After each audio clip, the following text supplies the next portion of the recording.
This is the Lone Crater YouTube. We hope this video helps.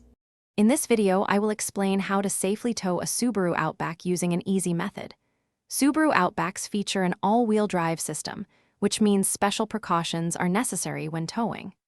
Incorrect towing can lead to serious and costly damage to your vehicle's drivetrain. The most common and safest, easy method involves using a two-wheel tow dolly, but with a critical extra step: disconnecting the rear drive shaft. Always refer to your specific Outback's owner's manual for detailed instructions.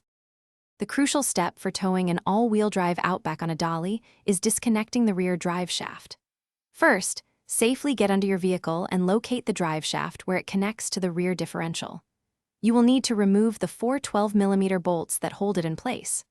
Once these bolts are out, carefully separate the drive shaft and secure it away from the differential, perhaps with zip ties or wire, to prevent any contact while towing. With the drive shaft disconnected, you can now load your Outback onto the tow dolly. First, ensure the tow dolly is properly hitched to your towing vehicle and the safety chains are connected.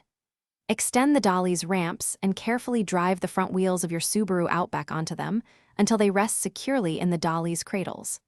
Then, use the integrated ratchet straps to firmly secure both front tires, ensuring they are tight with minimal deflection. Before you begin your journey, perform a thorough final safety check. Confirm that the tow dolly is still securely attached to your tow vehicle and all safety chains are properly connected. Re-verify that the Outback's front tires are tightly strapped and the drive shaft remains secured.